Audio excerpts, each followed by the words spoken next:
Բարի երեկո բոլոր նրանց, ովքեր նոր են միանում Արցախի հանրայինի եթերին։ Մեր նախագիծը ձեր երեկոն առավել հետաքրքիր ու ինֆորմացված դարձնելու, նաև հաճելի ու օգտակար թեմաների շուրջ զրուցելու նպատակ ունի։ Ժամանակի մարտահրավերներին համահունչ պայքարում ենք բոլոր ոլորտներում։ Մեր միակ գերնպատակը մեծացնող սերնդին ճիշտ ու հայացի կրթելն ու դաստիարակելն է։ Միանշանակ, դպրոցն այն օղակն է, որն այսօր առավել քան երբեք պետք է ճիշտ գործի, բառիս ուղիղ իմաստով։ Գիտելիքները, որոնք այսօր հրամցվում են ժամանակակից երեխաներին դպրոցում, նրանց ու նաև ծնողների պահանջմունքներին ու հետաքրքրություններին միշտ չեն բավարարում։ Սա փաստ է, որն արձանագրում ենք նաև մենք լինելով դպրոցահասակ երեխաների մայրիկներ։ Այո, արտադպրոցական պարապմունքներ, ահա այն թեման, որի մասին կխոսենք առաջիկա 1 ժամը։ Դիտենք տեսանյութ, այնուհետև արևը կմիանա ձեզ հյուրասրահի բաժնի առաջին հյուրի հետ։ Դիտենք։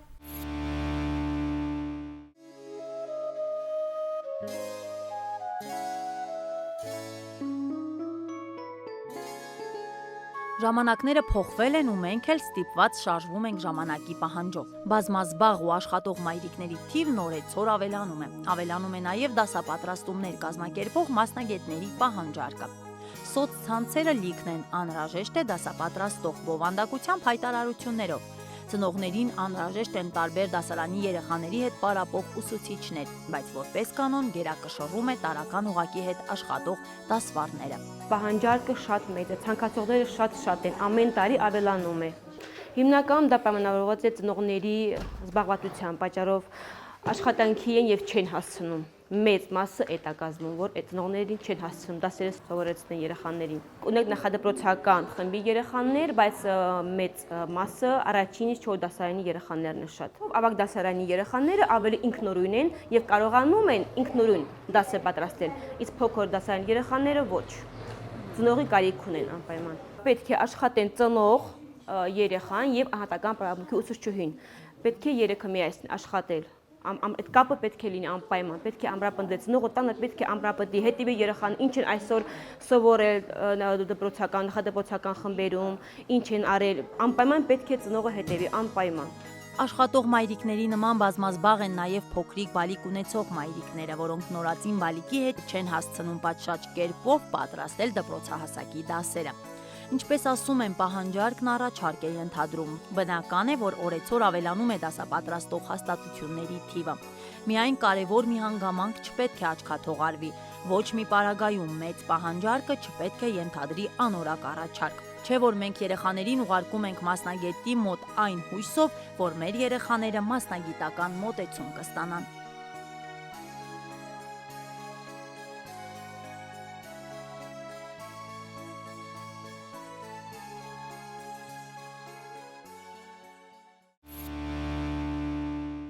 Դպրոցից դուրս պարապմունքների հաճախելը դարձել է օրինաչափ գրեթե բոլոր դասարանների աշակերտների համար։ Դպրոցական ծրագրերին հարմարվելու եւ երեխաների արտադպրոցական ծանրաբեռնվածության մասին ենք խոսելու մեր այսօրվա հյուրերի հետ։ Այս պահին տաղավարում է հոգեբան Արմինե Ալոյանը, բարև ձեզ։ Բարև ձեզ։ Տիկին Ալոյան, որքանով են ժամանակակից դպրոցական ծրագրերը ծանրաբեռնում երեխաներին։ Ինչ խնդիրներ կարող են առաջ բերել։ Իհարկե այն փաստը, որ այսօր դպրոցական ծրագրերը բավականին բարդ են, վկայում են ոչ միայն հոգեբանների վերլուծությունները, այլ նաև մանկավարժների կարծիքները, բայց ես առավել կշեշտադրեմ հոգեբանական տեսանկյունից։ Իհարկե ոչ բոլոր երեխաներն են իրենց մտավոր զարգացվածության մակարդակով իրար հավասար, հոգեբանության մեջ գոյություն ունի ֆիզիկական տարիք եւ մտավոր տարիք հասկացությունները եւ երբեմն դրանք չեն համընկնում, սակայն դա չի նշանակում, որ երեխան մտավոր հետամնացություն ունի, այլ ուղղակի նրա իմացական գործընթացները, մտածողություն, երևակայություն, հիշողություն փոքր այլ կարող են այլ տեմպ ունենալ, այլ առանձնահատկություններ ունենալ եւ այլն։ Մեկը դանդաղ է մտածում, մյուսը արագ։ Այո, դրանք բոլորը անհատական առանձնահատկություններ են, ինչպես բոլորի հասակը չի նույնը, մազերի գույնը չի նույնը, այնպես է նյարդային համակարգը ունի առանձնահատկություններ, որոնցից է ելնելով հենց այդ տարբերություններն են ի հայտ գալիս, եւ երբ երեխաները դպրոց են հաճախում եւ հանդիպում են բավականին մեծ ծանրաբեռնվածության հետ եւ նրանք չեն կարողանում հաղթահարել այդ ծանրաբեռնվածությունը, հայտնում են ստրեսային իրավիճակում, հուզական ուրեմն լարվածություն են ունենում եւ սա արդեն կարող է առաջացնել հոգեբանական դպրոցական դեզադապտացիա։ Բոլոր դասարանների երեխաների մոտ Բոլոր դասարանների երեխաների մոտ դա կարող է լինել, սակայն պատճառները կարող են անհատական լինել իհարկե, բայց ես կցանկանայի նաև այստեղ շեշտել տարիքի հանգամանքը, որ այսօր ինչքան էլ մենք խոսենք աքսելերացիայի մասին, միևնույն է մեր ուրեմն կրթահամակարգը պահանջում է, որ մեր երեխաները դպրոց հաճախեն 5.5-6 տարեկանից եւ այս տարիքում դեռևս իմացական գործընթացների կամացին ձևերը նոր են սկսում զարգանալ եւ երեխան իզորու չի լինում, ասենք կամացին ձևով ուշադրությունը այսպես կենտրոնացնել դասին կամ ասենք երկար նստել, կամացին ձևով նյութը յուրացնել, որը իրեն հետաքրքիր չի եւ այլն 5.5-ից 6 տարեկան երեխաների մոտ դեռևս փոքր մոտորիկան լավ չի ձևավորված եւ մեծ մոտորիկան է առաջինը զարգանում եւ նրանք մեծ են գրում դա ազդում է ձեռագրի վրա, մշտապես նկատողություն են ստանում դրա համար, որ մեծ ես գրում եւ այլն, եւ սա եւս կարող է ազդել երեխայի ինքնագնահատականի վրա։ Բայց ուզում եմ այստեղ փաստել, որ ոչ բոլոր երեխաներն են, որ պետք է անպայման գերազանցիկ լինեն դպրոցում, որովհետեւ իրենց մտավոր կարողություններով կրկնվում եմ, երևի երեխաները տարբեր են։ Ուսուցումը պետք է լինի նախ եւ առաջ զարգացնող եւ ոչ թե ուսուցումը պետք է զարգացման մակարդակին համապատասխանեցնենք, այլ մի քայլ առաջ պետք է լինի զարգացման մակարդակից եւ այդ պատճառով էլ այն կոչվում է զարգացնող։ Բայց ավելին չպահանջել։ Բայց ավելին պետք է ուշադրություն դարձնել երեխայի հնարավորությունների վրա եւ պետք է այնպես անել, որ դասապրոցեսը, դաս սովորելը երեխայի մոտ չառաջացնի հուզական բացական հույզեր։ Այս դեպքում երեխայի մոտ սկսում է որպես պայմանական ռեֆլեքս ձևավորվում է ասոցիացիաները, դասի ժամը, վատ հույզեր, դաս, վատ հույզեր, դաս, վատ հույզեր եւ երբ արդեն երեխան մեծանում է եւ արդեն նրա մոտ կամացին, վարքի կամացին ձևերը ձևավորվել են եւ ինքը կարող է ինքնուրույն դա անել, հենց նա դաս է նստում սովորելու, միանգամից նրա մոտ առաջանում են բացական հույզեր եւ բացական վերաբերմունք արդեն։ Տիկին Ալոյան, դուք այս ամենի մասին խոսում եք ոչ թե որպես մասնագետ, այլ նաեւ որպես ծնող, այո, որպես ծնող, ես նաեւ 3 երեխաների մայր, տարբեր տարիքային տարիքի երեխաների մայր եւ որպես մասնագետ եւ որպես ծնող ես հնարավորություն եմ ունեցել համեմատելու նույն ուսուցչի մոտ տեսնելու իմ տարբեր երեխաների վարքը, ընդունակությունների դրսևորումները եւ այլն։ Հաճույքով են սովորում առհասարակ երեխաները։ Երեխաները հաճույքով սովորելու հանգամանքը պայմանավորված է նախ եւ առաջ այն մոտիվներով, որով նրանք գնում են դպրոց։ Եթե դուք երեխային հարցնում եք, ինչի համար ես ուզում գնալ դպրոց, հատկապես այն երեխաները, ովքեր պետք է առաջին դասարան հաճախեն, երեխաներ կան, ովքեր պատասխանում են, որ գրի չունենամ, կանոն, սիրուն պայուսակ եւ այլն։ Երեխաներ կան, ովքեր պատասխանում են, որ նոր բաներ եմ ուզում սովորել, գրել եմ սովորելու, կարդալ եմ սովորելու։ Առաջին դեպքում, երբ երեխան գնում է դպրոց եւ նրա ցանկությունները բավարարվում են, նրա այդ արտաքին ատրիբուտիկան արդեն արկա է, հետաքրքրությունը կորչում է ուսման նկատմամբ, որտեղ ինքը արդեն ունի պայուսակ, կանոն եւ այլն։ Ինչի համար պետք է դպրոց։ Այո, իսկ երկրորդ խումբը, այսպես ասենք, որ նրանք ուզում են գնալ դպրոց ինչ-որ բան սովորելու համար, նրանք արդեն միշտ սովորելու են, հետեւաբար նաեւ հետաքրքրությունը չի կորչել, բայց այստեղ կարևոր է նաև ուսուցչի վերաբերմունքը, պետք է հիշենք, որ կրտսեր դպրոցական տարիքում հատկապես հեղինակությունը ուսուցիչն է եւ երբեմն նույնիսկ երեխաները ուսուցչի կարծիքից ավելի կախված են լինում, քան մայրիկներից նույնիսկ որոշ հարցերում։ Դպրոցին զուգահեռ կա մեկ այլ իրականություն՝ արտադպրոցական պարապմունքներ, որն այսօր բավականին արդիական են, գուցե ինչ որտեղ նաև պահանջված։ Որքանով է սա անդրադառնում երեխաներին, հատկապես նոր դպրոց հաճախող երեխաների հոգեկան, հոգեբանական վիճակի վրա։ Արտադպրոցական պարապմունքներ, եթե խոսում ենք բարի գնալ, երաժշտության եւ այլն, կոնկրետ դասապրոցեսների պատրաստման, այո, դասապատրաստման։ Իհարկե, ցանկալի է, որ երեխայի հետ ծնողը նստի, որովհետեւ սա երեխային ճանաչելու, երեխայի հետ շփվելու, նրա կարողությունները իմանալու, հա, եւս մի հնարավորություն է, սակայն ցավոք այսօր շուկայական հարաբերությունները այնպիսին են, որ շատ մայրիկներ աշխատում են եւ նաեւ կնոջ դերն է մի քիչ փոխվել հասարակության մեջ եւ այսօր բնական է, որ կինը եւս ուզում է ունենալ հա մասնագիտական աճ եւ այլն եւ այս դեպքում եւ նա ստիպված աշխատում է եւ ժամանակ չունի հատկացնելու երեխային Պարզապես ժամանակի սղության պատճառով, ասենք եթե նա ծնողը պետք է ժամը 6-ին աշխատանքից հոգնած գա,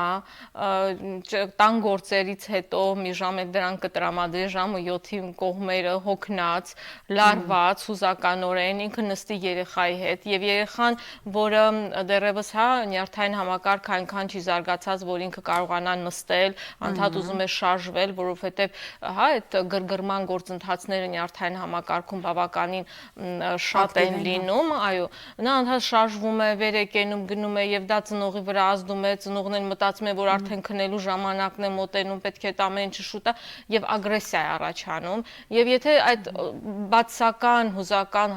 վիճակում, հա, պետք է երեխան դա սովորի, բնականաբար սա ոչ մի արդյունք չի տալու։ Կա հատուկ օպտիմալ ժամ, որը նախատեսված է դասապատրաստման համար։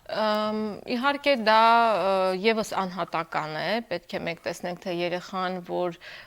օրվա որ ժամն է, որ հնարավոր իր, հա, ուշադրությունը կարողանում է ավելի կայուն պահել եւ այլն, բայց եթե ընդհանրական ասելու լինենք, դա իհարկե օրվա երկրորդ կեսն է, բայց ոչ երեկոյան ժամերը, որովհետեւ երբ երեխան դպրոցից գալիս է, նա ուրեմն ճաշում է, պետք է խաղը անպայման եւ ես ես ուզում եմ շեշտել, որ չի կարելի երեխային կտրել խաղից։ Սա շատ մեծ սխալ է, կան ծնողներ, ովքեր երեխային կտրում են խաղից, այս պարապմունք, այն պարապմունք, անդադ երեխան ազատ ժամանակ չունենա, բոլոր տարիքային փուլերում խաղը պարտադիր ուրեմն գործոն է երեխայի զարգացման համար, նրա լիցքաթափման համար, եւ հուզական, եւ ֆիզիկական, եւ այլն, եւ ընկերների հետ շփվելու մանկական կոլեկտիվ, սրանից չպետք է երեխային զրկել, անքնությունից եւ քիչ քնելուց մեծահասակի համար օպտիմալ 8 ժամ քնելն է, երեխայի համար մի քիչ ավելի շատ, անքնությունը բերում է իմացական գործընթացների ուրեմն արգելակմանը։ Մտածողություն, հիշողություն, ուշադրություն սկսում են ավելի վատ աշխատել։ Եվ ինչպես երեխային սովորեցնել ինքնուրույնության եւ դասապրոցեսների, դասապատրաստման ընթացքում, որպեսզի տարիների ընթացքում ծնողներն այլևս կարիք չունենան դիմելու արտադպրոցական պարապմունքների։ Ընդհանրապես ռեժիմը շատ կարևոր է երեխայի համար, ինչը իհարկե աշխատող ծնողների համար մի քիչ բարդ է պահելը, եւ այդ նախ եւ առաջ ռեժիմի հստակեցումն է երեխային սովորեցնում ինքնուրույնություն։ Բացառել վերահսկումը հատկապես կրտսեր տարիքում դա հնարավոր չէ, ուղղակի պետք է այնպես անել, որ վերահսկումը աստիճանաբար դառնա ինքնավերահսկում եւ այն պահանջները, որ մենք տալիս ենք մեր երեխաներին եւ իրենք կատարում են դա չպատժվելու կամ խրախուսանքի արժանանալու համար, դա դառնա ներքին պահանջ իրենց համար։ Պետք է երեխային կախվածության մեջ չդնել գնահատականներից, երեխային չհամեմատել ուրիշների հետ, սա նաեւ իհարկե շատ երբեմն նկատելի է նաեւ դասարաններում, որ երեխային անդադ համեմատում են, տեսեք ինքը լավ սովորող է, ինքը գերազանցիկ է, իր ձեռագիրը տեսեք ինչքան գեղեցիկ է եւ այլն։ Կարծում եմ նաեւ ընտանիքում պետք է բացառվեն նման երևույթները։ Դասերի պատճառով չի կարելի երեխային կտրել, ասենք, պարից, երաժշտությունից եւ այլն, բազմակողմանի զարգացած պետք է լինի երեխան։ Պատիժը եւ խրախուսանքը պետք է լինեն հավասար։ Ֆիզիկական պատիժը պետք է բացառվի, որովհետեւ դա պատժի ամենաբարձր աստիճանն է եւ երեխան ֆիզիկական պատիժ է կրում, արդեն հաջորդ անգամ նա գիտի, որ մաքսիմալը լինելու է դա եւ նա արդեն պատրաստ է դրան։ Այսինքն պատիժը պետք է դրա դեմել է իմունիտետ ձեռք բերում։ Այո, պատիժը հատկապես ամենախիստ ձևի պատիժները, իհարկե ֆիզիկականը պետք է հնարավորինս բացառել, ամենախիստ պատիժները պետք է լինեն միայն ամենավատ արարքների համար, տանելի արարքների համար, թեթև պատիժները, ինչ որ զրկել սիրելի ինչ որ իրից, որոշ ժամանակով չթույլատրել բակ գնալ եւ այլն։ Եվ կարևոր այն է, որ ծնողները երբեք իրենց խոսքից հետ չկանգնեն, ինչքան էլ որ դա դժվար լինի։ Եթե ասենք ասել եք, որ չես իջնելու բակ մինչև դասը չսովորես, ինչքան էլ դա դժվար լինի, ինչքան էլ ձեզ համար, ինչ որ գործ առաջանա եւ դուք ասեք լավ երես պահին երեխա, այո, որպեսզի երեխան իմանա, որ դուք ձեր խոսքի տերն եք եւ Շնորհակալություն ձեզ օգտակար տեղեկատվության համար։ Ձեզ է շնորհակալություն հրավերի համար։ Իսկ մենք շարունակում ենք ծրագիրն այս պահին, տեսնենք ինչ կարծիքի են ծնողները արտադպրոցական դասապատրաստումների մասին։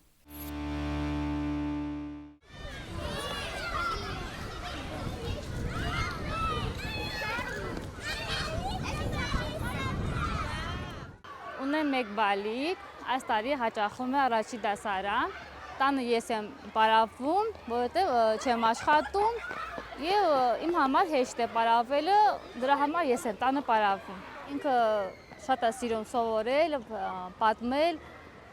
սկզբից գալիս ենք տուն, մի քիչ հանգստանում է, հետո մի քիչ պարապվում ենք, մի քիչ նորից հանգստանում ու նորից պարապվում։ Օրը մի քանի անգամ տենց պարապվում ենք։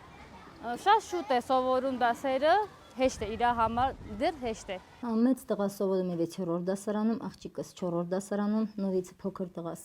սովորում է 2-րդ դասարանում, իսկ փոքր աղջիկս մանկապարտեզի հաճախում։ Մենք դասերի հետ միշտ էլ խնդիրներ ունեցել ենք այն առումով, որ ժամանակի մեջ չենք տեղավորվում։ Դասերը սովորելու ընթացքում ժամանակի մեջ չենք տեղավորվում։ Առանձնակի խնդիրներ չունեմ դասերի հետ կապված, ծրագիրը յուրացնում եմ, գիտեմ, ասենք դպրոցական դասերը հասնում եմ ինքնուրույն կազմակերպել կատարել, ուղղակի ժամանակի մեջ չենք տեղավորվում։ Երբ լինում են առողջական խնդիրներ երեխայից հետ, փոքրիկից հետ, տանն է լինում երեխան, ավելի է դժվարանում այդ դասապրոցեսը, քանի որ երեխան խանգարում է մեզ։ Ես ցանկանում եմ նրան խնամել, նրան ժամանակ հատկացնել, դասերն են մնում, իսկ եթե դասերով ենք զբաղվում, երեխայի խնամքն հետին պլան են գնում։ Այսպես ամեն ծնող փորձում է կազմակերպել իր երեխայի օրը։ Դպրոց, տուն, դասեր ու ավարտվում է երկար ու ծանր օրը։ Բազմազավակ մայրիկների համար առավել եւս այդ օրը չափից ավելի երկար է թվում։ Զբաղվել ամեն երեխայի հետ առանձին ուղղակի ֆիզիկապես չեն հասցնում։ Հենց այստեղ են օգնության հասնում մասնագետները։ Արտադպրոցական, արտադասարանական պարապմունքները վիճարկելի հարց է, այդ պարապմունքները ծնողներ կան, որ դեմ են դրան, իսկ ծնողներ կան, որ ցանկանում են, որ երեխան անպայման գնա դասապատրաստման պարապմունքի։ Կոնկրետ ես որպես ծնող կողմ եմ դրան։ Քանի որ եթե ընտանիքում կա 2 եւ ավելի դպրոցահասակ երեխա, փոքր տարիքի երեխա, առանց օգնության, ծնողի օգնության կամ որևէ մեկի օգնության, նրանք չեն կարողանում հասնել իրենց դասերը։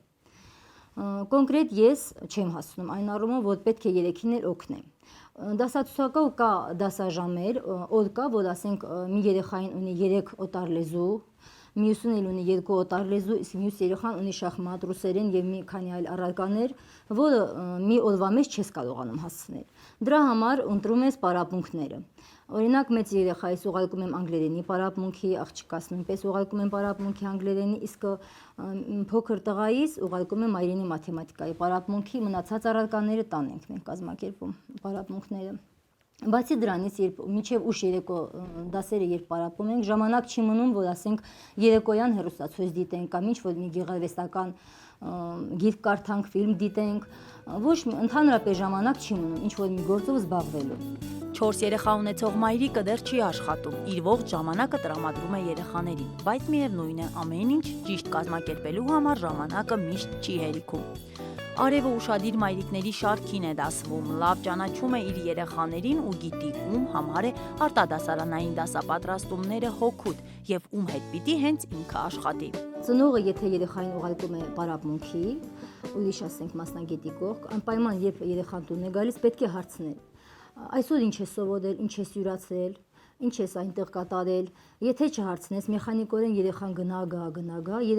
երեխան արդեն դա իր համար կդառնա հենց այնպիսի մի process, որը պարտականության նման ինքը կատարում է։ Իսկ եթե դու երեխային հարցնում ես այդ օրվա ընթացքում ինչ ես արել, ինչ ես յուրացրել, երեխան արդեն պատասխանատվություն է զգում։ Եվ ցանկանում է, որ հաջորդ անգամ ավելի շատ բան սովորի, հաջորդ անգամ ավելի շատ բան ընկալի եւ գալիս կիսվում է իր հետ։ Հետո այդ պարապմունքները գալիս է նաեւ երեխայի տեսակից։ Կան երեխաներ, որոնք չեն սիրում դրսում, ասենք ուրիշ մեկի պարապմունքները կապված են մայրիկի հետ։ Օրինակ իմ մեծ տղաս մի որոշ ժամանակ պարապմունք էր գնում, հետո ես հասկացա, որ ինքը պարապմունքում այնքան էլ իրեն չէր արդարացնում։ Ինքը սիրում է, որ անընդհատ իմ հետ ինչ որ մի հարցի շուրջ խորհրդակցի, քննարկենք, նույնիսկ երբ պարապմունքից գալիս էր տուն, մենք նորից քննարկում ենք այնտեղ արած դասերը, ինչ ես արել, ինչ չես արել, բայց իմ աղջիկը ուրիշ կարգի երեխա է։ Ինքը սիրում է ինքնուրույն բոլորը կատարել, չի սիրում, ասենք, կիսվել, ինչ որ հարցեր տալ, հազվագյուտ է հարցեր տալիս։ Մինչև այսօր ես այդ խնդրին չեմ հանդիպել, որ կարիք լինի իրեն պարապմունք ուղարկելու համար կարիք լինի։ Ինքը բոլորը ինքնուրույն հասցնում է կատարել։ Կարևորը հասկանալ, որն է երեխայի համար արդյունավետ, տանը թե այլ մասնագետի մոտ սովորել դասերը։ Միանշանակ կարևորը երեխայի ունեցած հաջողություններն են։ Եթե նա ուսման մեջ առաջընթաց է գրանցում մայրիկների հետ դասապատրաստումները կատարելուց, ուրեմն պետք է մի կողմ թողնել բոլոր տիպի աշխատանքները եւ զբաղվել երեխայի կրթությամբ։ Հյուրասրահում նոր հյուրեր ունենք։ Բարև ձեզ։ Բարև ձեզ։ Այո, մեր նոր հյուրերը հանրակրթական դպրոցի ուսուցիչներ են, 10-րդ դպրոցի փոխտնօրեն Արինա Պողոսյանը եւ անգլերեն լեզվի մասնագետ Նոնա Սահակյանը։ Բարև ձեզ։ Բարև ձեզ։ Ինչ կասեք դուք արտադպրոցական պարապմունքների մասին։ Արտադպրոցական դաստիարակությունը սովորողների պատրաստվածության համար նախադրյալ կամ պայմաններ ստեղծելն է եւ դրանք հիմնականում նպատակաուղղված են նրանց հոգեվոր, գեղագիտական, ֆիզիկական զարգացմանը։ Արտադպրոցական պարապմունքները մեծ մասամբ ընթանում են մանկապատենական ստեղծագործական կենտրոններում, մարզական դպրոցներում, երաժշտական, կերպարվեստի, արվեստի դպրոցներում։ Ստեղծագործական կենտրոններ են հաճախում մեր դպրոցի ավելի քան 80%-ը։ Գովելի է շատ։ Ինչ կասեք արտադասարանային դասապատրաստումների մասին։ Տարբեր տարիքի երեխաների հետ եք առնչվում։ Որքանով են արտադասարանային դասապատրաստումների գնում երեխաները։ Այսօր դժբախտաբար արտադասարանական դասապատրաստումների գնացող երեխաները շատ են, քան նախկինում եւ գնալով օր-օրի շատանում է։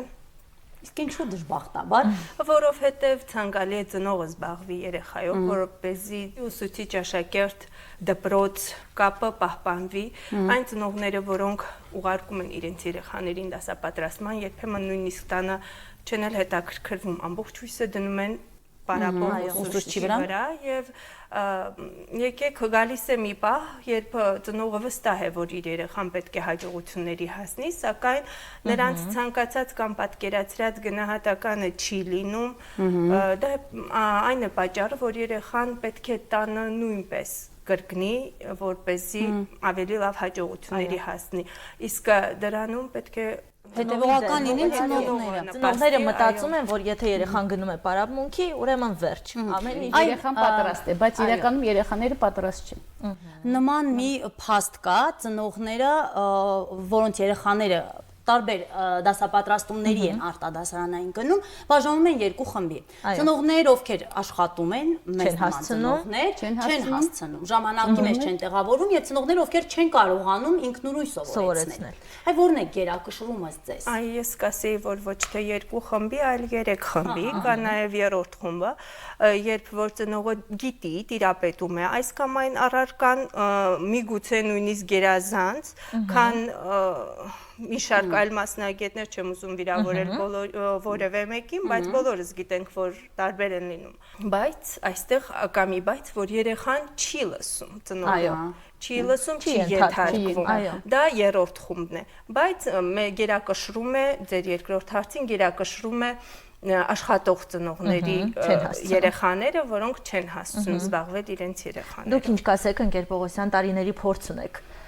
Ավելի են շատացել պարապող Ավելի են շատացել պարապմունքները, ծնողներ կան տանը նստած են, բայց իրենց երեխան պարապմունքի են տալիս, չգիտենք ինչու։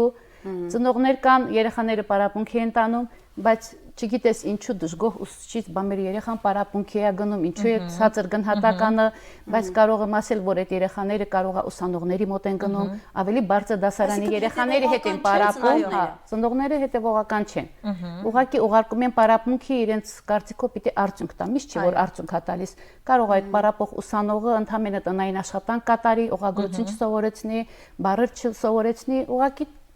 աշխատում է ու վերջ։ Այո։ Ու ծնողը վստահ է, որ իր երեխան պարապմունքի է գնում ու առաջ է գնում, վերջ, չի հետևում։ Գիտեք, կարծում եմ, որ արևօտար լեզվի պարապմունքները ավելի շատ են։ Բնականաբար։ Այո, Այսօր կուզենայինք օտար լեզուների հանդեպ ուշադրությունը ավելի մեծ է։ Կուզենայինք ձեր Որպես կարծիքն միջազգային որպես լեզու, մասնագետ։ Երբ որ մենք ենք սովորում օտար լեզուներ, մենք դպրոցահասակ տարիքում, շփումը այլ երկրի ներկայացուցիչների հետ այդքան շատ չէր։ Հնարավորությունը ճամփորդելու կամ այս կամ այն երկիր այցելելու համացանց չկար, անհասանելի երազ էր թվում, համացանց չկար եւ գիտելիքները կիրառելը դժվար էր կազմակերպվում։ Դրա համար մենք ավելի դժվար ենք հասել նրան ինչին հասել ենք։ Այսօր դա ավելի շատ է այդ շփումը օտարերկրացիների հետ եւ մեր պայմաններում ծնողները հատկապես կարևորում են օտար լեզուների իմացությունը եւ շահագրգռված են որպեսզի երեխաները իմանան, բայց պետք է նշել, որ միայն ծնողի ցանկությունը բավական չէ, երեխան ինքը պետք է գիտակցի օտար լեզվի իմացության կարևորությունը եւ սիրով սովորի։ Երկու գործոն է միշտ լինում սովորելու ժամանակ, կամ պետք է վախենա, կամ խիստ ուսուցչից, կամ պետք է սիրի ուսուցչին եւ առարկան։ Առաջինը բացառում ենք, որովհետեւ դրանով մեծ հաջողությունների երբեք չես հասնի մեծ հաջողությունների։ Իսկ երկրորդը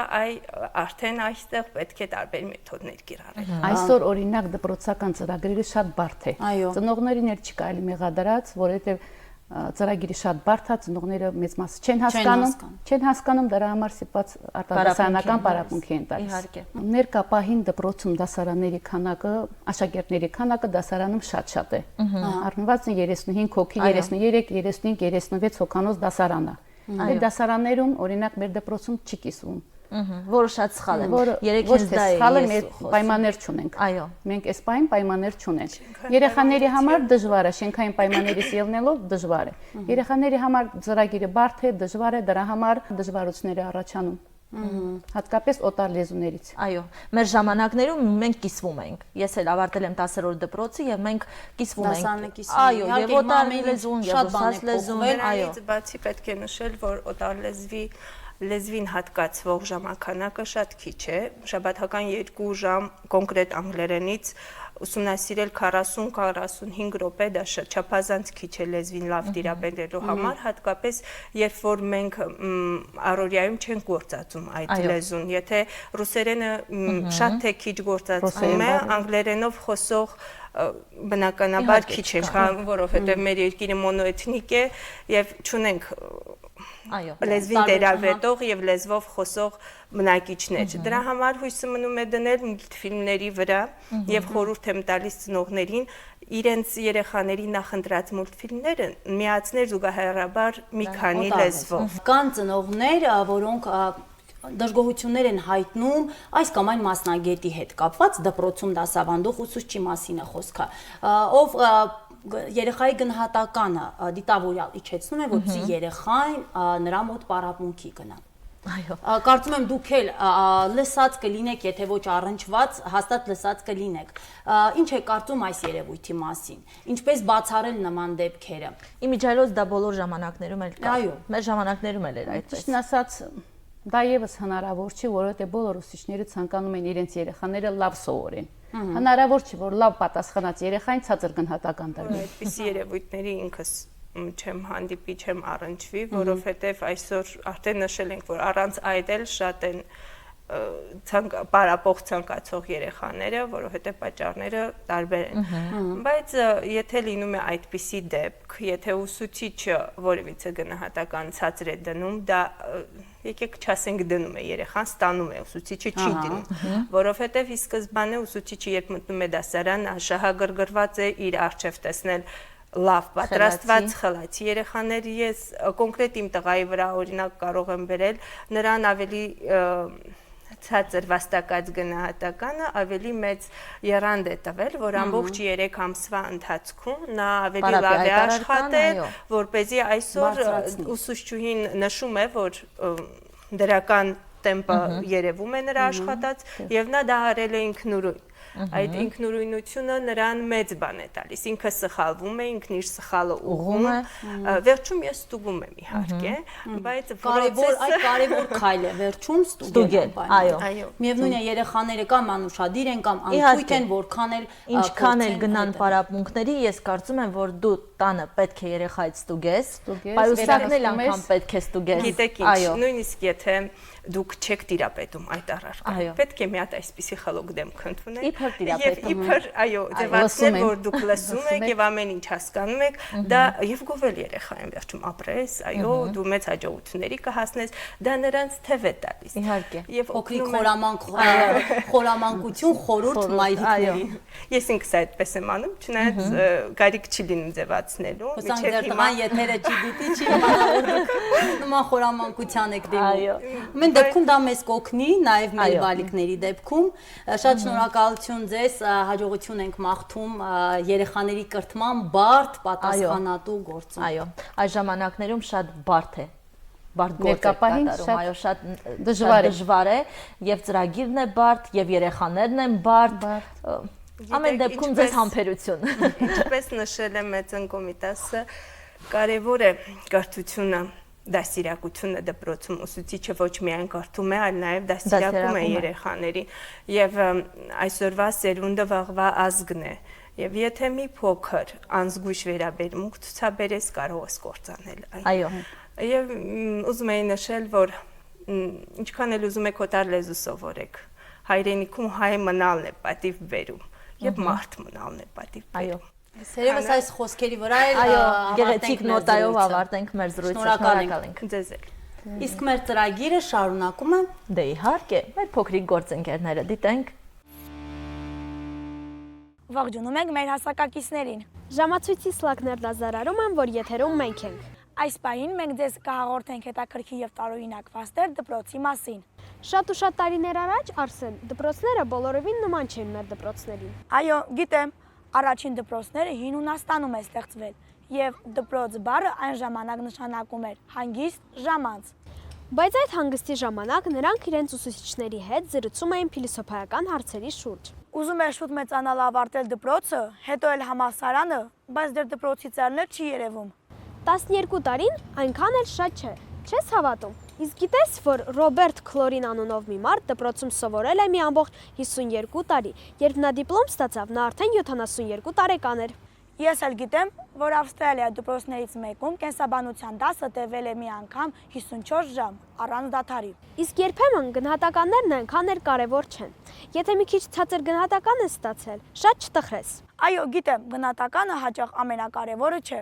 Օրինակ, Ռոբերտ անունով մի ամերիկացի դպրոցական, երբ գծակրեց Ամերիկայի Միացյալ Նահանգների դրոշը, ուսուցիչը այն գնահատեց 4 եւ խոստացավ, որ երբ նախագահը ընդունի իր գծագիրը, կբարձրացնի գնահատականը։ Շատ շուտով Ռոբերտի գնահատականը դարձավ 5,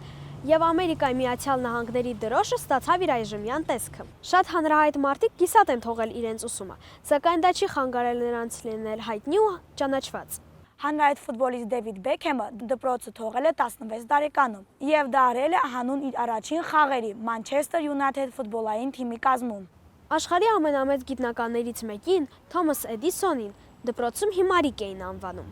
Արդյունքում 3 ամիս սովորելուց հետո նա դուրս եկավ դպրոցից եւ նրա կրթությամբ սկսեց զբաղվել իր մայրիկը տնային պայմաններում։ Դե իսկ ամենազվարճալի դպրոցը Սիդնեյում է գործում։ Այն աշխարհի միակ անգլալեզու դպրոցն է, որտեղ սովորում են թութակները եւ այլ խոսող թռչուններ։ Նրանց սովորեցնում են ողջույնի խոսքեր, կատակներ եւ անգամ բանաստեղծություն։ Իսկ այս պահին դպրոցական տետրերի մասին կպատմի մեր գործընկերուհին։ Ողջույն ընկերներ, դպրոցական տետրեր ունեցել են թե մեր տատիկներն ու պապիկները եւ թե մայրիկներն ու հայրիկները,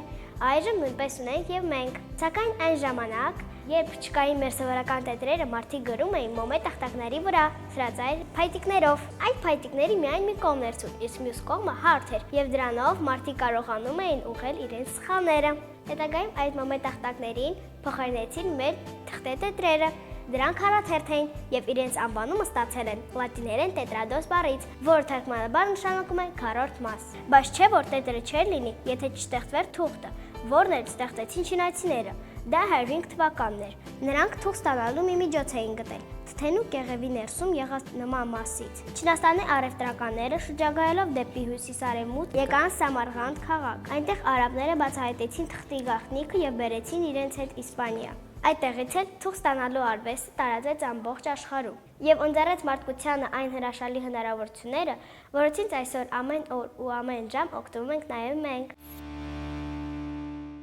3 բան մնաց դրախտից՝ գիշերվա աստղերը, օրվա ծաղիկները եւ երեխաների աչքերը։ Եթե ցանկանում եք իրական խաղաղության հասնել աշխարհում, ապա մենք պետք է սկսենք երեխաներից։ Թե ովքեր են իմ այսօրվա հյուրերը,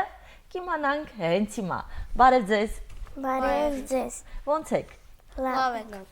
Լավ է ձեր տրամադրությունը։ Այո։ Ուրախ եք, որ գտնվում եք հեռուստալայվիկի տաղավարում։ Շատ։ Դե լավ, ես էլ եմ ուրախ, որ դուք եկել եք ինձ այսօր հյուր։ Պատրաստ եք ինձ հետ անկեղծ զրուցել։ Այո։ Եվ սկսենք։ Այո։ Ծանոթանանք իրար հետ։ Նախ ես Տաթևիկն եմ, կարծում եմ ինձ ճանաչում եք, չէ՞ դուք։ Դե ես էլ ուզում եմ ձեզ ճանաչել։ Եկեք ծանոթանանք։ Սկսենք քեզնից։ Իմ անունն է Ղազարյան Վիլեմ Վահանի, սովորում եմ 8-րդ դպրոցում, 3-րդ դասարան։ Ապրես։ Իմ անունն է Խաչյան Վիկտորիա Դավիթի, սովորում եմ Խաչատուր Աբովյանի անվան առաջին դպրոցում, 5-րդ դասարանում։ Կեցես։ Ես Գագիկ Բալասանյանն եմ, սովորում եմ Եղիշե Չարենցի անվան հիմնական 7-րդ դպրոցում, 8-րդ դասարանում։ Ապրեք դուք, ապրեք։ Ես տեսնում եմ, որ դուք տաղավար դատարկ չեք եկել։ Գագիկը տաղավար է բերել, ակարդեոն։ Դուք տաղավար եք բերել, ես չգիտեմ, սա ինչ է։ Աբակուս։ Աբակուսն ինչ է։ Հաշվիչ։ Հաշվիչ, դուք սրանով հաշվարկներ եք անում։ Այո։ Եվ հետաքրքիր է։ Ինձ հետաքրքիր է։ Դուք ասացիք դա աբակուս է։ Աբակուսը ուսումնական ծրագիրը ինչքան ժամանակ է տևում։ Եվ քանի փուլերից է։ Բաժանվում է 2 փուլերի։ Ահա, 2 տարի հաճախում եք եւ բաժանվում է 2 փուլերի։ Ինչ եք սովորում առաջին փուլում։ Առաջին փուլում գումարում հանում, իսկ հետո բացասական թվեր։ Դա ձեզ ինչ է տալիս։ Դա մեզ տալիս է արագ հաշվել։ Երեխաներ, մենթալ թվաբանության դասընթացը ինչպես էր անցնում։ Այն անցնում է հետաքրքիր, ուրախ, բարձր տրամադրությամբ։ Անպայման բարձր տրամադրություն է լինում։ Խաղում եք այդ ընթացքում։ Այո։ Ա Ինչ խաղեր եք խաղում։ Հետաքրքիր խաղեր։ Դե մի քիչ զրուցենք Գագիկի հետ։ Գագիկ, ինչպես հասկացանք, դու հաճախում ես ակարդեոնի։ Կպատմես, որտեղ ես հաճախում։ Հաճախում եմ Ստեփանակերտի Հակոբ Գյուրջյանի անվան արվեստի դպրոցը, ակարդեոն եւ դաշնամուր։ Ակարդեոն սովորում եմ 3-րդ դասարանում, դաշնամուրը 7-րդ դասարանում։ Ինչպես ես որոշել դաշնամուրից միանգամից հաճախես ակարդեոն։ Սերը դեպի երաժշտություն փոխանցվել է հավանաբար հորիցս, նա նույնպես երաժիշտ է եւ նվագում է ակարդեոն։ Մենք միասին նվագում ենք եւ պատրաստում ենք շտով համերգի։ Իսկ որևէ մրցույթների մասնակցել ես։ Այո, մասնակցել եմ Վերածնունդ միջազգային փառատոնին, զբաղեցրել եմ առաջին տեղը։ Պատրաստվում ես էլի մրցույթների մասնակցել։ Այո։ Շատ լավ, կարծում եմ ինձ էլ կհրավիրես ձեր համերգին եւ ես կներկայանամ անպայման։ Դե դուք պատմեք, տեսնեմ, էլ ինչ եք անում մենթալ թվաբանության ժամանակ։ Ինչ եք սովորում այնտեղ։ Բացի հաշվելուց, կարգապահություն, ճշտապահություն, այդպես է։ Այո։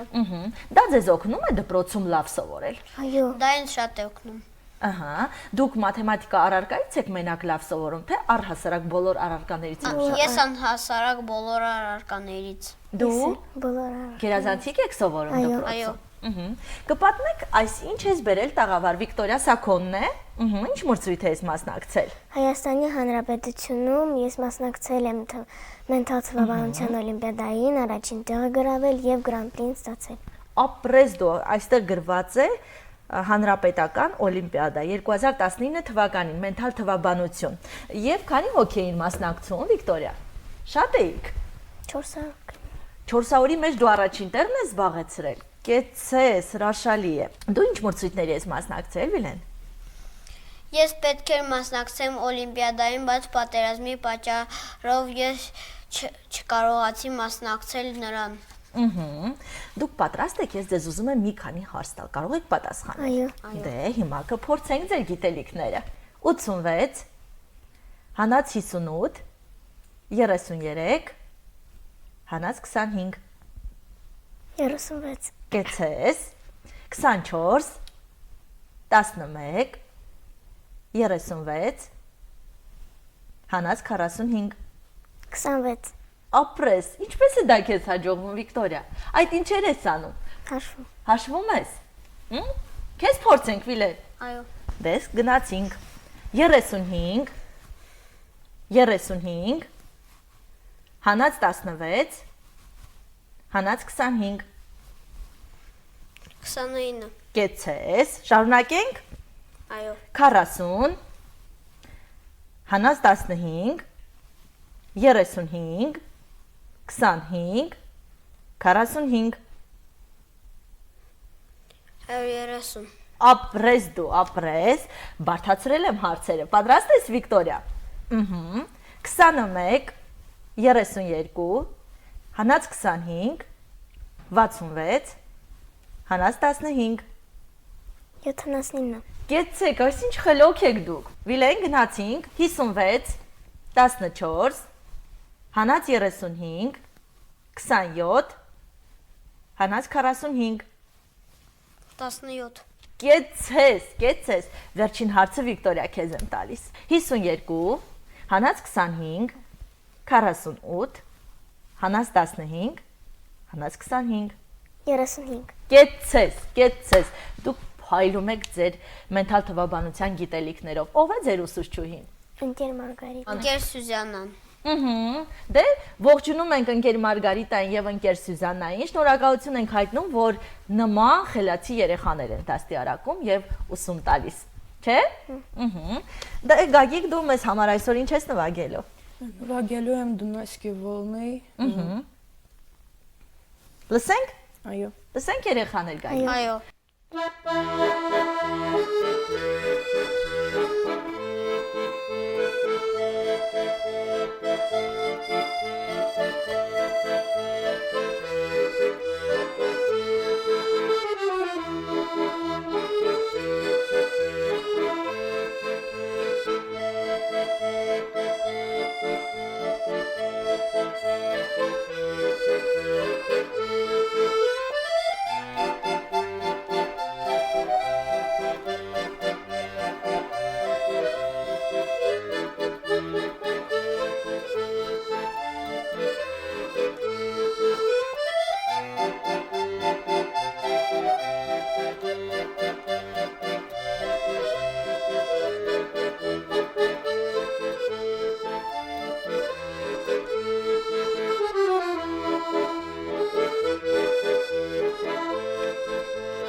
Կեցես Գագիկ, իսկապես հրաշալի ակարդեոն ես նվագում, ես գիտեմ, որ նաև շատ լավ դաշնամուր ես նվագում, մեր ստեղծագործական խումբը եկել է արվեստի դպրոց և դու մեզ համար նվագել ես, այս պահին մի փոքրիկ հատված դիտենք։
Ուզում եմ մի քիչ էլ զրուցել ձեզ հետ ձեր առօրյայից։ Ամբողջ օր ինչով եք զբաղված։ Երբ ես փոխադրվեցի 5-րդ դասարան, ես հաճախում եմ դպրոց 2-րդ թերթով, դրա համար ինձ շատ քիչ ազատ ժամանակ է լինում, միայն գնում եմ բարի խմբակ։ Բարել սիրում ես, ապրես, դու ինչով ես զբաղվում։ Ես առավոտյան գնում եմ դպրոց եւ դպրոցից գալիս եմ, մայրիկս տուգում է դասերից, հետո ճաշ եմ անում։ Եվ դրանից հետո գնում եմ պարապմունքի։ Պարապմունքից հետո ազատ ժամը ես հեռախոս եմ նայում։ Բայց դա լավ չէ։ Ինչի ես հեռախոս նայում։ Իդեպ կաք սոցցանցերում։ Ոչ։ Չկաք, ապրեք, դու ինչով ես զբաղվում Գագիկ։ Ես ազատ ժամանակ, բացի երաժշտությունից, սիրում եմ զբաղվել լողով, նաև երգում եմ։ Գիրք կարդալ սիրում եք։ Եթե ճիշտն ասեմ, ես այդքան էլ գիրք կարդալ չեմ սիրում, բայց պետք է կարդալ գիրք, որ խելոք լիներ։ Ապրես։ Ես սիրում եմ կարդալ գրքեր, ամենաշատը ես սիրում եմ կարդալ ոտանավորներ։ Սիրում ես բանաստեղծություններ կարդալ։ Այո։ Ապրես։ Դու սիրում ես գիրք կարդալ։ Ոչ։ Անկեղծ պատասխան է։ Ես ընդունում եմ ձեր բոլոր պատասխանները։ Դուք ձեր իրավունքների մասին ինչ գիտեք։ Մարդիկ ունեն հավասար իրավունքներ, եթե մարդ չիմանա իր իրավունքը, չի կարողանա պաշտպանվի։ Ապրես, դու քո իրավունքները փաստորեն գիտես ու քեզ պաշտպանում ես, այո։ Դու Վիլեն գիտես քո իրավունքները։ Իմ իրավունքներն են խաղալ, երաժշտություն լսել։ Ազատ լինես, չէ՞, քեզ ոչ մեկը ոչ մի բան չի կարող պարտադրել։ Այո։ Գագիկ։ Իմ կարծիքով յուրաքանչյուր մարդ ծնվում է ազատ եւ հավասար իր արժանապատվությամբ եւ իրավունքներով։ Դուք ինչով եք տարբերվում։ Վիկտորիա, ինչով ես տարբերվում։ Ես չեմ տարբերվում իմ հասակակիցներից, ես սովորական աղջիկ եմ, ուղղակի ավելի արագ հաշվող։ Ապրես դու, ավելի արագ ես, չէ՞ հաշվում։ Դպրոցում ինչ լինում է, ամենաառաջինը դու ես մաթեմատիկայից պատասխանում։ Թե էլի կան խելոք երեխաներ քեզ նման։ Տղաներից կան։ Տղաներից կան, էլի գալիս են մենթալ թվաբանություն, չէ՞։ Պարզապես խելոք է։ Ձեզ երեխաներին ինչից պետք է պաշտպանել։ Այո։ Ինչից։ Երեխաներին պետք է պաշտպանել աշխարհի չարությունից։ Վիլեն։ Երեխաներին պետք է պաշտպանել չարություններից եւ ագրեսիայից։ Ունես Գագիկ քաղաքում սիրելի վայր։ Այո, սիրում եմ զբոսնել քաղաքով, հրապարակում, տարբեր վայրերում, զբոսայգիներում եւ այլն։ Երեխաներ, եթե ձեզ հնարավորություն լիներ, մեր երկրում ինչ կփոխեիք։ Ես իմ երկրում այնպես կանեի, որ պատերազմ էլ չլիներ։ Վիլեն։ Ես կուզեի, որ մեր երկիրը գեղեցիկ եւ զարգացած երկիր լինի։ Ապրես։ Առաջին Արցախյան պատերազմում զոհվել է իմ հորեղբայրը, ում անունը ես կրում եմ։ Այդ պատճառով, եթե ես լինեի երկրի ղեկավարը, այնպես կանեի, առաջին հերթին այնպես կանեի, որ իմ երկիրի պաշտպանված լինի եւ երբևէ պատերազմ չլինի Արցախում։ Ապրեք դուք, ապրեք, տա Աստված, որ իսկապես էլ պատերազմ չտեսնենք, ոչ մի սերունդ։ Միշտ ապրենք խաղաղության մեջ։ Մենք միայն դա ենք ուզում։ Ուզում եք շուտ մեծանալ։ Այո։ Ինչի՞։ Ես ուզում եմ շուտ մեծանալ, որպեսզի մայրիկիս նմանվեմ։ Վայ, իսկ ամենաշատը ո՞ր գիծն ես մայրիկիդ ուզում վերցնել։ Բնավորության, թե ասենք մայրիկը համով բաներ է պատրաստվում։ Ինչ ես ուզում նմանվել մայրիկին։ Ամեն ինչ։ Ամեն ինչով։ Եվ դու Վիլեն ուզում ես շուտ մեծանալ։ Այո։ Դու ինչ ես ուզում շուտ մեծանալ։ Որպեսզի նմանվեմ իմ հայրիկիս։ Ամենալավ տարիներն են երեխաներ, վայելեք, էլի մեծանալու եք, չէ՞։ Դու Գագիկ։ Ոչ, ամեն ինչ ունի իր ժամանակը։ Կեցես։ Իսկ այ ինչ երազանք ունեք։ Պատերազմից հետո իմ միակ երազանքս խաղաղությունն է։ Իմ երազանքս այն է, որ այլևս պատերազմ չլինի։ Բոլորիս երազանքն է, չէ՞ Գագիկ։ Դու էլ ես այդպես կարծում։ Այո։ Իսկ այ որոշել եք, երբ մեծանաք։ Դուք ուզում եք շուտ մեծանալ։ Լավ, մեծացել եք, ինչ եք դառնալու։ Ես դեռ չեմ որոշել, թե ինչ եմ դառնալու, ժամանակը ցույց կտա։ Ես ուզում եմ, որ ես մեծանամ, դառնամ ազատ եւ անկախ երկրի նախագահ։ Ապրես, լավ պատասխաներ։ Ես ուզում եմ դառնալ հայտնի երաժիշտ եւ նվագել մեծ բեմերում։ Տա Աստված երեխաներ, որ ձեր բոլոր երազանքները իրականանան, դու դառնաս նախագահ, դու Գագիկ լավ երաժիշտ, ես վստահ եմ, որ դու կդառնաս լավ երաժիշտ եւ քո համերգներին էլ ինձ հրավիրատոմս կուղարկես, չէ՞։ Այդպես ենք պայմանավորվում։ Շատ լավ, Վիկտորիա, քո բոլոր երազանքներն էլ թող կատարվեն։ Ես ձեզ շնորհակալ եմ, որ այսօր հյուրընկալեցիք մեր գեղեցիկ տաղավար։ Դուք եք ուրախ, որ ծանոթացել եք։ Այո։ Շատ լավ։ Այս պահին մեր եթերում տեսանյութ։ Բարև ձեզ ընկերներ, այսօր կպատրաստեմ կոմպոզիցիա «Ծաղկամանը ծաղիկներով»։ «Ծաղկամանը ծաղիկներով» կոմպոզիցիան պատրաստելու համար մեզ անհրաժեշտ են փայլուն թուղթ, կտոր, ստվարաթուղթ, մատիտ, գունավոր սկոչ, երկկողմանի սկոչ, ժապավեն կանաչ եւ մանուշակագույն գույնի ուլունքներ եւ սոսինձ եւ իհարկե բարձր տրամադրություն։ Իսկ հիմա վերցնում ենք կտորը եւ ամրացնում ենք ստվարաթղթին։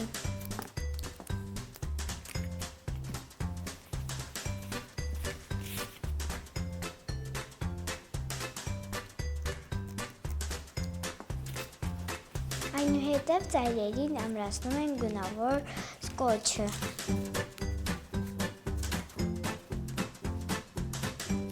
Կողքի ավել մասը կտրում ենք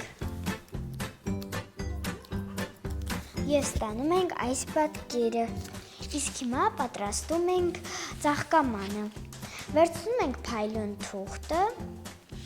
նկարում ենք ծաղկամանը և կտրում։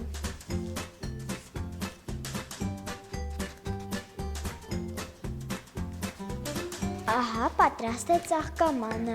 Իսկ հիմա ծաղկամանը ամրացնում ենք կոմպոզիցիային։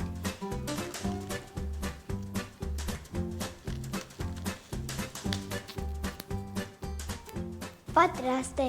Հիմա կպցնում ենք ծաղիկները։ Նախ պատրաստում ենք ծաղիկները, հետո կպցնում։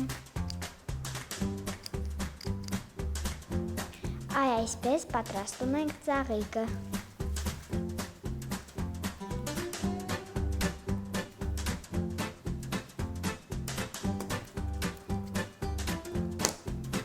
Եվ սրանցից պատրաստում ենք 7 հատ։ Իմ ծաղիկները պատրաստ են։ Ծաղիկները գեղեցկացնելու համար ծաղիկներին կպցնում ենք ուլունքները։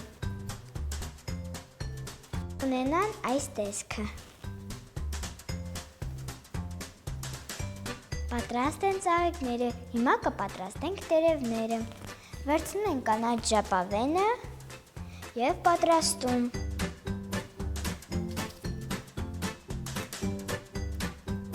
Այս սրանցից պատրաստում ենք 12 հատ։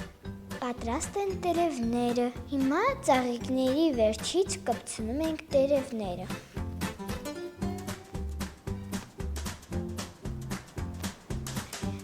Հիմա ծաղիկները ամրացնում ենք աշխատանքին։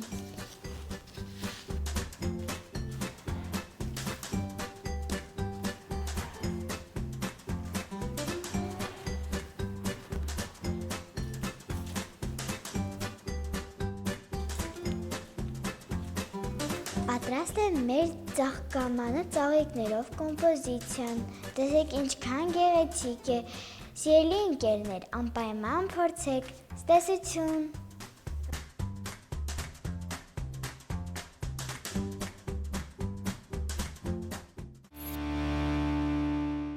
Այսքանն ենք պատրաստել այսօրվա համար։ Ջերմ ու խաղաղ հոկտեմբերյան երեկոներ ենք մաղթում ձեզ։ Կհանդիպենք հաջորդ շաբաթ։ Ցտեսություն։